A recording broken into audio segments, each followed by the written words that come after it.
All right, we got the 2010 Land Rover LR4, the 5-liter.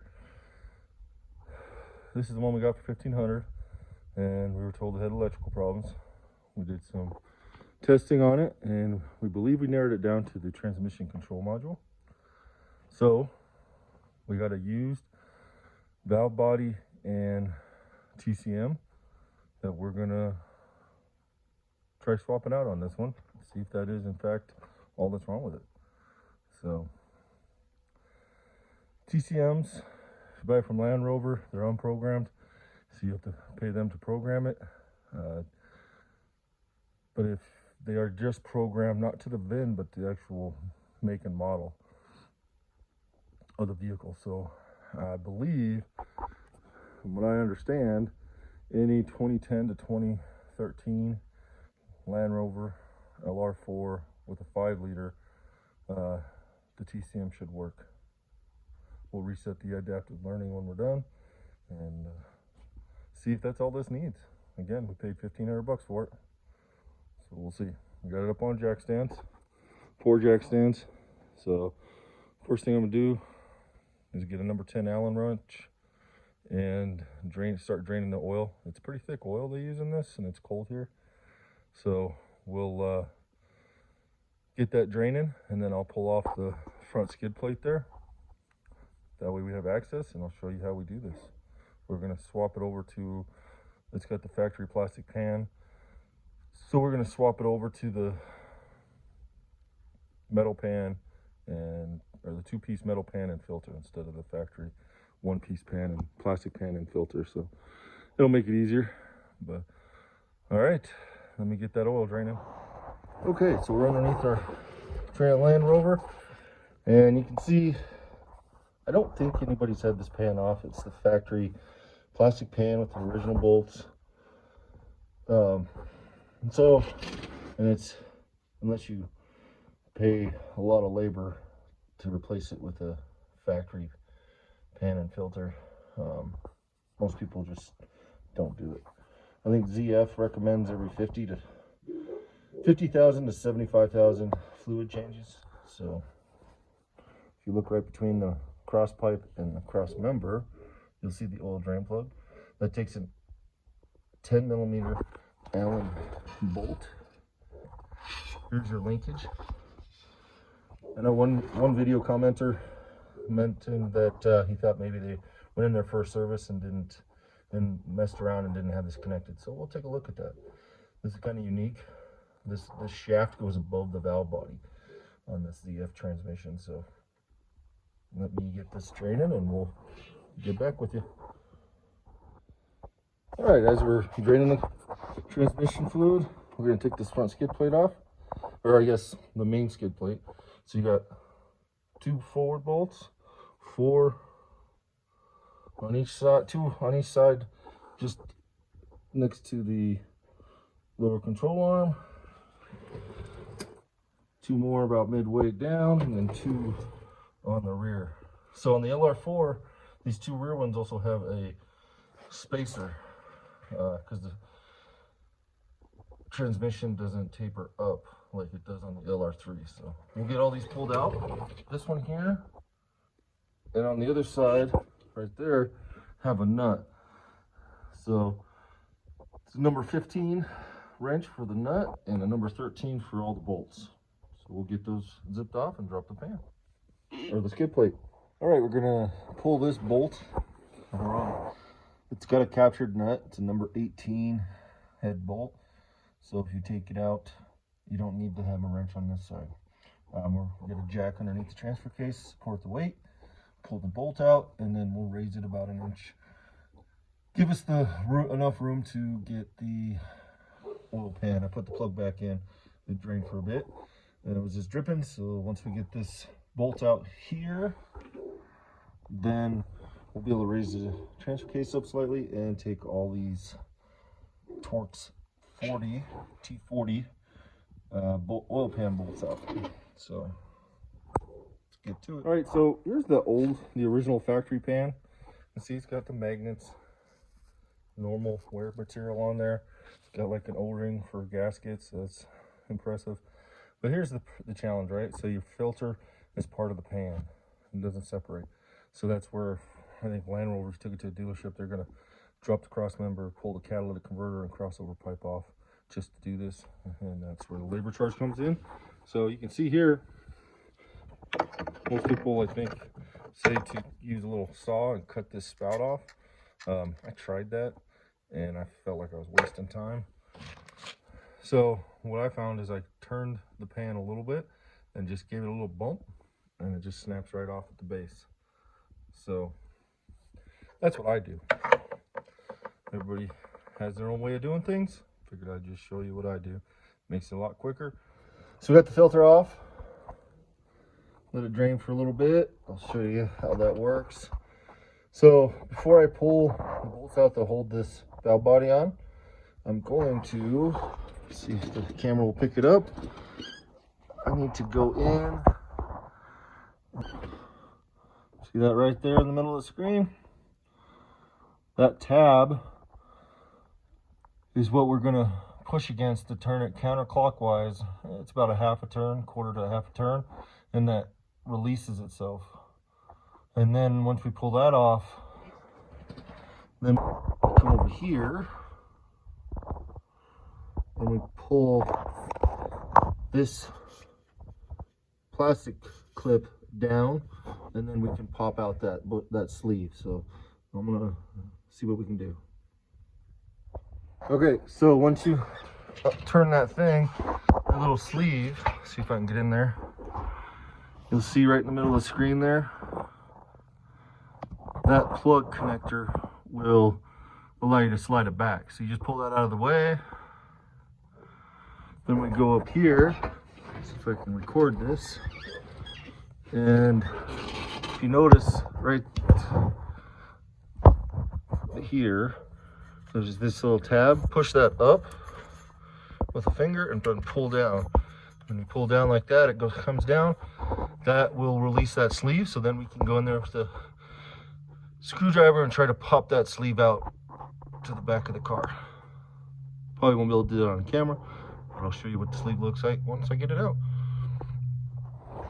Okay, so we got the sleeve out. It is right here. So it just slides out of the back of the transmission like that. Just get a screwdriver, try to pry against this. It should slide out. Very little effort. So next, to remove the valve body, there's two different size Torx bits. To remove the valve body, we just want to do the torque 40, which we've got these here, and then there's two down here, and then three right along that shift solenoid area. So we take those out, and this should drop down. It's got some weight to it, but nothing too hard to manage. So you should be able to just drop that down, and we'll take a look. Oh, so you can see that's my shift linkage coming from the center column shifter. The shaft is across the top, and we get to right here. So it's still in the manual valve. There's no way to really mess it up unless you do take this out. So we'll just make sure. The previous car, when we took it apart, the valve body, it was in park, so we'll make sure this one's in park when we go to put it together. And we should be good to go. All right, let me pull these Torx bits out. Again, T40, and they should come out. The ones in the back are short. Right there. Those three are short. Can't miss them up. All the other ones are the same size. All right, we got the valve body out.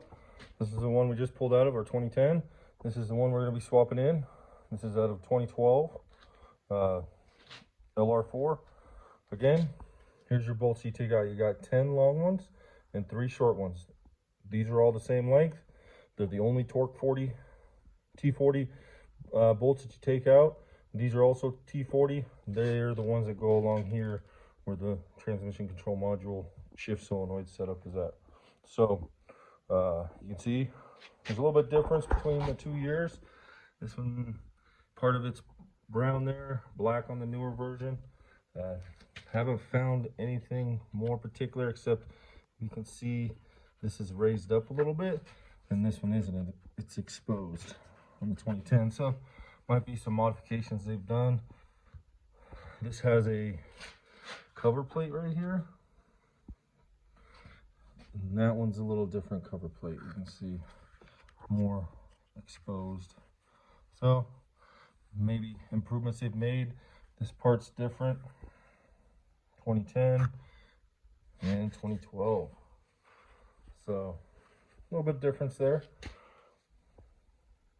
But we're gonna clean these up and just do another good visual check to see if there's anything different. Here you can see your manual valve and how this slides. This should be what tells the computer what position it's in: park, neutral, reverse, drive. So I'm guessing that's probably what failed on this one. Doesn't look like you can replace just that section. You gotta replace the whole TCM. Too bad. But hey, we are going to clean this up, do a good visual inspection. There are 3 or 4 seals right here that are in the transmission housing that this seals up against. We went ahead and decided just to swap out the whole valve body. Less gaskets we have to worry about. So I believe there's a metal gasket here, the plate, and probably has some gasket material there too, so I didn't want to worry about it. Everything else is just machine mounted, machine surface. So alrighty, let me get this cleaned up, and we'll start putting this one in our 2010. All right, we got this one. This is what we're putting in there. It's 2012 Land Rover LR4, 5-liter valve body and TCM. So we just kind of cleaned it up, wiped it down, make sure, if you notice, there's a little bit of buildup down in that area, so we just cleaned it up. This oil looks more like engine oil. Smells like transmission fluid, but looks like engine oil, so don't get worried that the oil's burnt. That's the type of oil that ZF calls for in there. We got some liquid moly that we're going to be putting in it, and we got the Atlantic British filter conversion kit. So if you want the number there, that's what we're using. They just sold it as a kit with that. So it should have the gasket, filter, pan, new bolts, and the oil. And then we also have a replacement sleeve that we'll be putting on there. So this sleeve is what we pulled out. You pull it from the outside of the transmission. There's a little notch there, and it lines up right there. So you go through the transmission housing, and then it seals into this, and then the power connector, or the electrical connector, locks onto this connection and plugs in. So you got a seal on this end and seals for the housing right here. So 2 O-rings here and a seal there. Those are I guess common to leak, so they recommend anytime you do a fluid change and or filter, change that out because they leak. Not too difficult. So we're going to go ahead, carefully slide this up in there and start putting it back together. Cleaned up our bolts, make sure there's no debris. One thing to note, when anytime you're working on transmissions, especially automatic transmissions, cleanliness is important. You don't want to be doing it when there's dust blowing around. You don't want to leave it open like this overnight so dust settles in there. These are very sensitive. Grime, anything that might get in there and plug up one of these passages, because you can see it's just passages where it directs fluid different directions, and that's how it controls shifts and forward, reverse, and all that good stuff. So cleanliness is important. All right, we're going to slide this thing in there carefully and see what we can do. All right, we got our valve body installed, all the bolts it's tightened down and torqued to, I believe it calls for 53 inch-pound, so not super tight, but make sure we line this back up right in its groove. And other than that, we're gonna get the gasket surface cleaned up, so we can install the new pan and filter. So we'll get that pulled out and take a look at it. Okay, so this is what came in the kit. We got the new steel pan. Comes with new magnets, drain plug, fill plug. Here's your hardware. Now, this is probably the only thing I'm disappointed in with this kit. is it takes 21 bolts. So I got 21 bolts here, 2 packages of 10, and a single washer.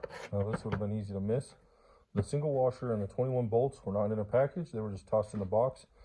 And actually a couple of them were caught up in the packaging filler. So I think it could have been easily, you know, put this, all the bolts, the extra washer and the 2 washers into one baggie. And I don't think it would have been that much more work. That's really the only thing I have to say about that. Here's the filter, there's the gasket. It's a rubber gasket and a little instructional filter kit.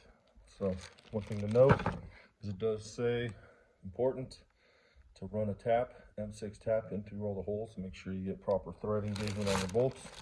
So we're gonna go ahead and do that. And then we'll get the oil filter installed, the pan, and all the bolts. Then we'll be ready to fill it.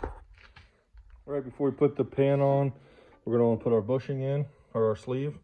I want to put some transmission fluid on the seals, O-rings, and also for the filter O-ring seal.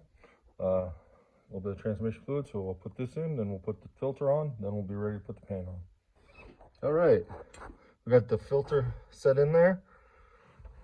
We got our, oh boy, it's probably not gonna come out. Plug is right there. Unfortunately, it's not coming out, but now I'm gonna get the pan on and tighten her down. All right, we got about 3 jugs of oil in the tranny. Just kind of rigged up a little siphon tube. Got it filled in there. Oil pan's torqued down. So now we just put a battery in it. And we are going to see, we're going to hook up the scanner, check the engine oil, hook up the scanner, and see if we get any codes or what happens if it starts. Well, let's go check it out. So, we got the scanner hooked up, got the battery, ignition on, but it's not started. But if you see that P down there on the dash, we did not have that before. So, that's a good sign. We're running the scan check, then we're going to clear all the codes and go from there. We check the engine oil, see if he's going to let me. So here you go down service menu, oil level, and it shows that it's at max, so we're good there. So now we're just going to finish the scan and go to list 39. So we're going to go ahead and just clear everything and then see what happens.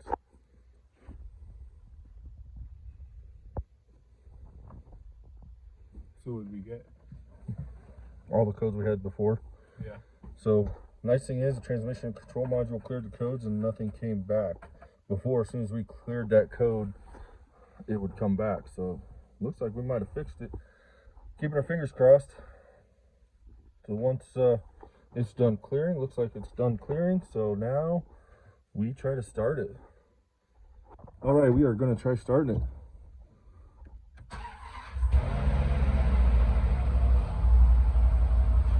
Holy cow. No check engine light, no transmission.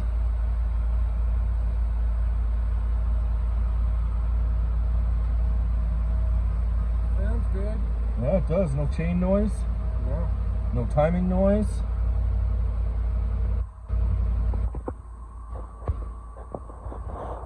My flash is creating some weirdness, but all right. I'm gonna set up the scanner and see if we can make sure we got charging voltage and everything else. All right, we got the 2010 Land Rover LR4 running.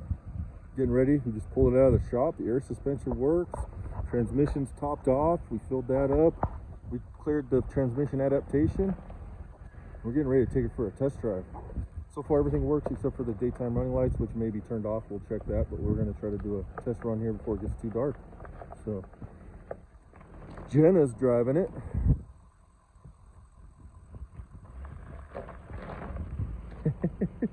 She's gonna pull it up to the house. I'm gonna shut the truck off. Look at that sunset's shining on the mountains. Sun's already down behind the hill. Nice ride.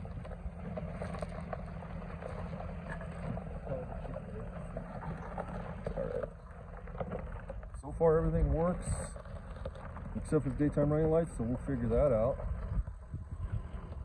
Nice looking truck, the air suspension aired up real quick. We're gonna check the test, we'll do a test drive, then we'll confirm the terrain response works and off-road suspension height, so stay tuned. All right, hopefully the wind's not too bad. It's the next day, got late last night. We did take it for a successful test drive. It drove really nice. So today I went into town and picked up an oil filter, some oil. We're gonna change the engine oil and filter on it and check everything out. We gotta check the tire pressure, but it's working.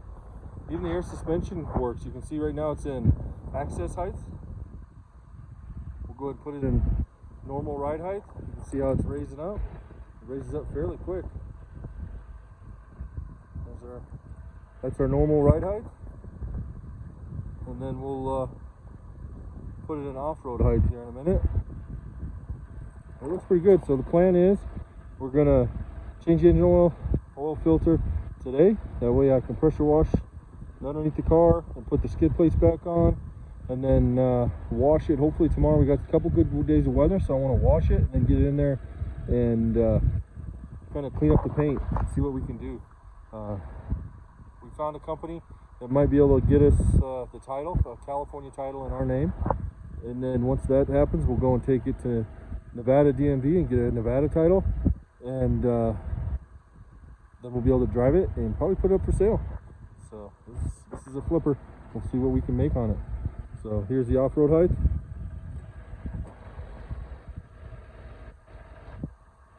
Air suspension doesn't seem to be leaking at all. It moves really quick, so we are happy. So all right, we're gonna take it down there and pull it into the shop. And we're gonna do a quick oil change. I think it'll be fairly easy. This one looks pretty straightforward.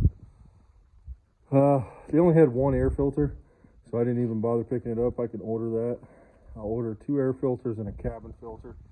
So I'm sure they're probably not the freshest. We'll go ahead and inspect them while we've got it in here, see what they look like. For the wind's not too bad, but yeah, we'll go ahead, pull this off.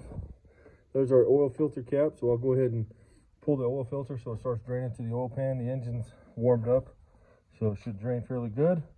From what we can tell, this vehicle was sold to a dealership around July, and tomorrow's November 1st, just to give you an idea.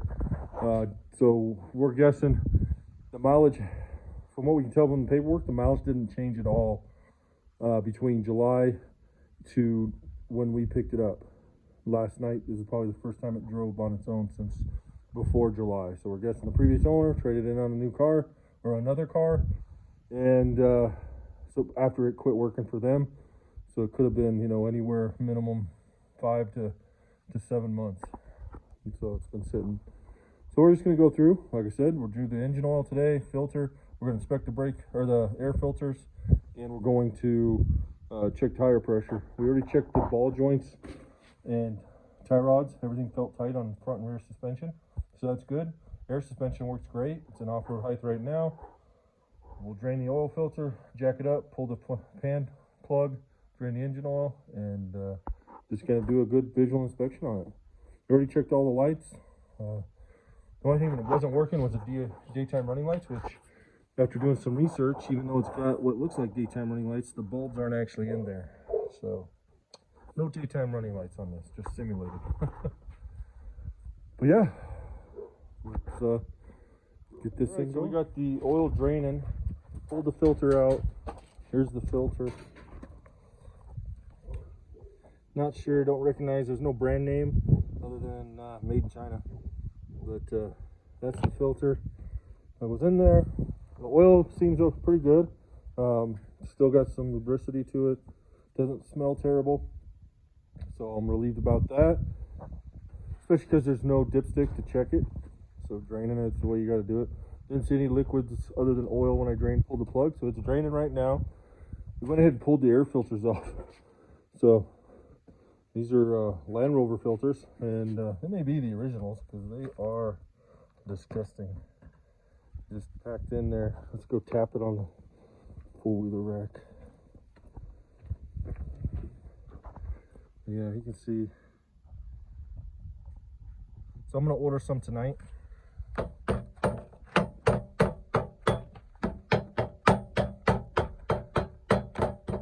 bad. They're not that expensive.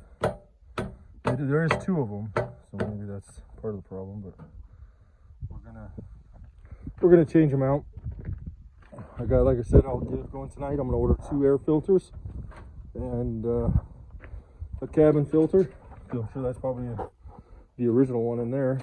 We'll get that swapped out, get new air filters, and this thing will be good. We're hoping, the company says we should get the title within about 2.5 to 3 weeks from California. As soon as we get that, we take it up to the Nevada DMV and pay or get it transferred to a Nevada title, and then it'll be our name. It's going to be, the California title is going to be in our name. We just have to go through California DMV for this because Nevada is just too strict. They wouldn't accept it unless I went back to each dealership that sold it and got a statement from them, and that was just too much work. So we found a pretty nice company that's going to help us out with this. We're basically titling it in Nevada, or titling it in California first, which there is expense. I think they're going to charge us about $882 for the titling fees for this. It's going to be basically registered non-operational in California, but we'll get a clear title.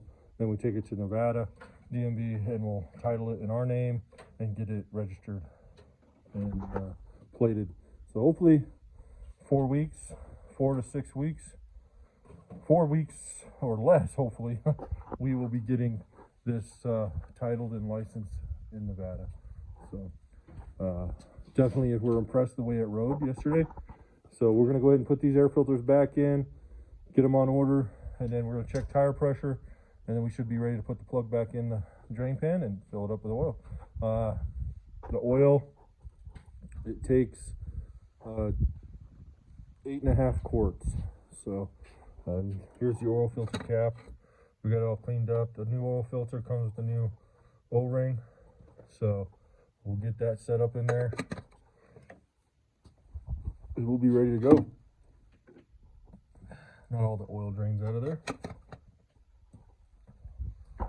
It'll be, at least we'll know we have good oil in there, good oil in the transmission, and we'll have a good running vehicle. We do have to get the clips that hold the bottom section of the grill in. They're missing completely, so I'll maybe get those on order tonight as well. And then we're gonna hopefully be polishing the paint, and we'll pop the headlights out and polish the headlights because you can see there's some yellowing. So we'll get those polished up and go from there. But we are excited. All right, let me get these air filters back in and the drain plug in, and we'll fire it up. There we go. All right, we're gonna see if we can tell the chains on this one compared to the other one. See, can barely move it. You noticed on our 2012 we could move it quite a bit. So these chains look good. There's tension on them. I'll show you guys. I'm pushing down to get that movement. So compared to the other one, I'll put a video next to that. Chain, you can see how loose it is. It should not be like that. Sorry, trying to get the video to show. See how loose that is? That is really bad. Okay. We got oil changed in this. We're gonna check the fluid, right? We let it sit after running it. So we're gonna turn it on. And then we're gonna go down. Gonna give it a minute to catch up. We're gonna check the oil level. Service menu, oil level display, and we are at max, so we're good. All right, so we'll go ahead and start it. Take a listen to. We're in off-road height right now. We're gonna keep it in off-road height. So you can hear it's running really good. Sounds good. It's dark.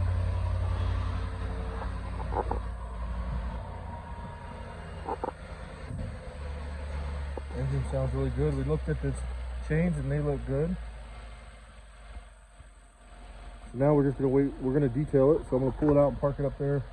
So tomorrow when I get up, I'm gonna wash the outside, and then we'll pull it in back in the shop after washing it, and try to polish the paint. Yeah, tire pressures are all where they're supposed to be. Fluid levels topped off. We put our cold weather sub-freezing windshield washer fluid in there, so hopefully that if they got any non cold temperature stuff in there, this will help dilute it, keep it from freezing, and we just cycle it through. So yeah, I'm looking forward to it. The paint looks really good. There's some oxidation on the roof, so we'll see how well we can make that look. But first we're gonna wash it and go from there. We're gonna go ahead and pull it out, park it up the house. That's gonna be a wrap for this video. Thanks for watching, and if you want, like and subscribe.